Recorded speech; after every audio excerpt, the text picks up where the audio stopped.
Welcome to Be Super University. Today we are talking about the DISC behavior model as well as what it takes to be somebody's hero. Give a quick lesson on what we do here at Be Super University. We are looking for people that want to be those superheroes to those around them and help them find their unique superpowers and help them on their way to bettering the world around them. I want to start with a quick story. On my 30th birthday, I ran a full marathon. I ran 26.2 miles.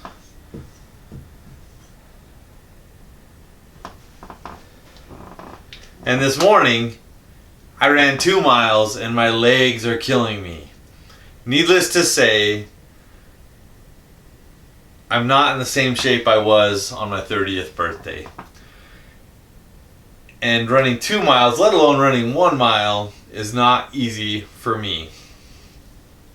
But earlier this year, I ran a 4th of July 5K, so that's 3 miles.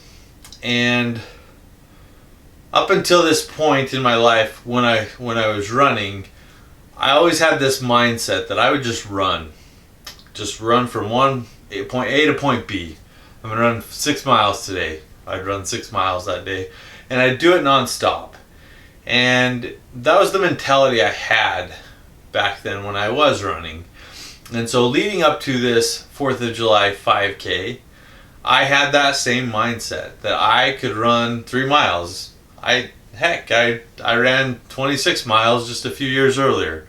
Hadn't been too long ago. It's just been a lot of exercise ago that that I ran that. And so in my mind, it was something I could definitely accomplish. So as I was running this 5K, right after I hit my 1 mile mark, it became very apparent that there was no way that I was going to be able to finish this 5K running the entire time. My legs were killing me. They were yelling at me. They were saying, "Jake, we can't run anymore."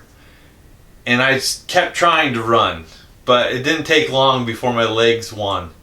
And they got me to stop and they got me to walk for a while. And to be completely honest with you, I was so frustrated with myself.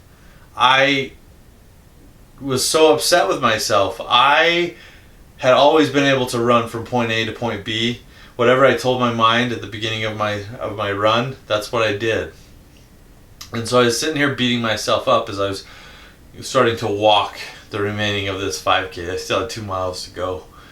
And as I was walking, I talked myself into running again after it had been about a minute of walking. And so I started to run, and pretty quickly, probably 30 seconds after I started to run, my legs were like, "Jake, you gotta stop. You gotta walk. There's no way you're doing this." And once again, I got very frustrated, very upset with myself, disappointed in myself that I couldn't do what I used to be able to do.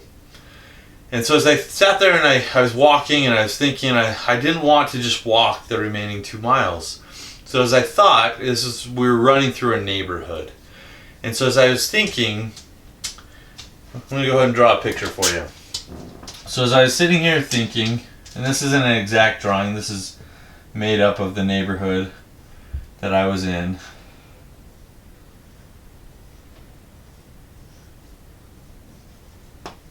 But I was here. And as I was walking, I came up with this plan. I had to re-strategize of how I was going to be able to finish this 5K and still do it in a good amount of time that I felt happy about and that I felt successful with. And so as I thought, I pulled up the map of the neighborhood. There was a little map that I could follow to make sure I was running the right route. And as I pulled up the map of the neighborhood, I noticed that there were a lot of corners, there were a lot of twists and turns throughout this run. And so I had this idea.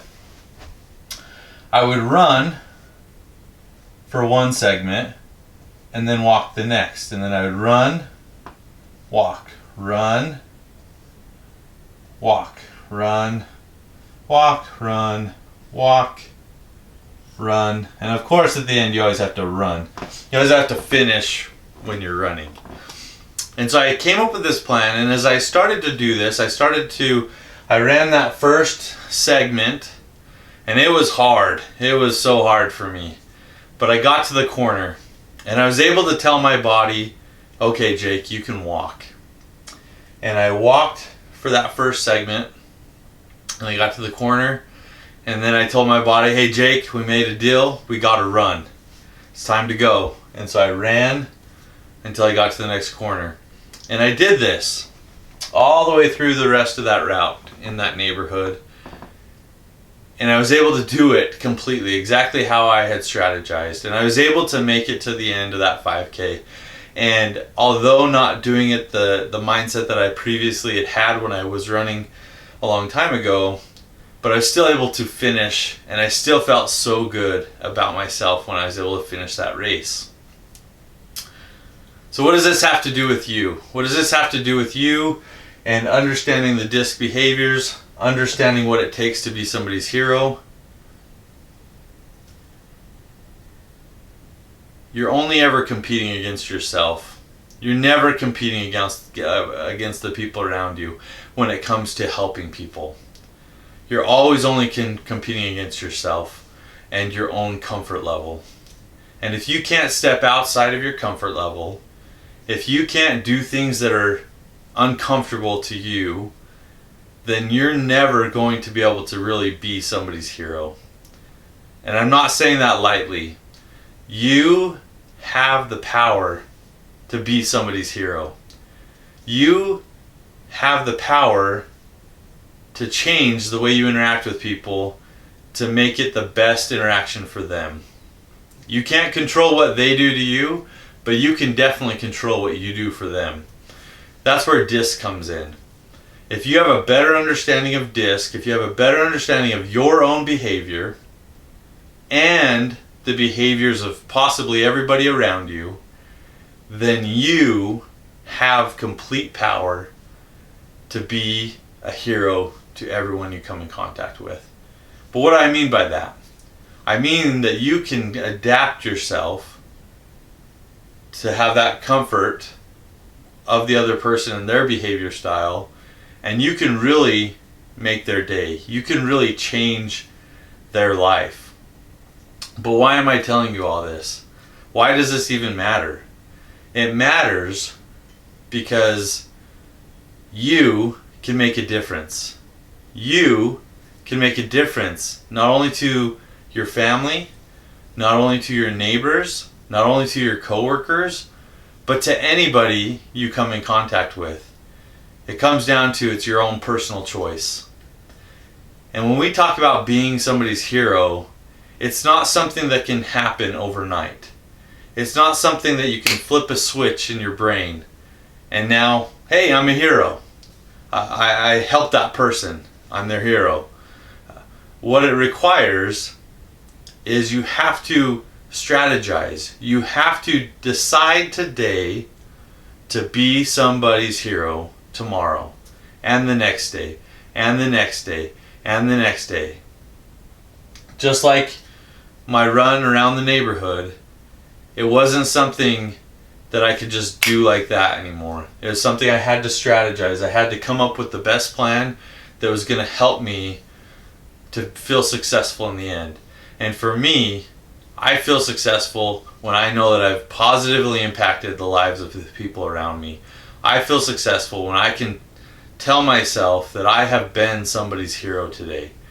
Whether it was something simple, whether it was something big, every day I strive to be somebody's hero. And you can do the same. If you want to be somebody's hero, if you want to understand your behavior, your motivators, let's talk. Click on the email down below. Let's have a 30-minute free consultation. Let's talk about what your goals and aspirations are, how you want to help the people around you, and we can make it happen. Please subscribe below. Share this with others that this could help, whether it's your friends, family, leaders, whoever it may be. I want to help them just as much as I want to help you. Don't forget, care to share and be somebody's hero.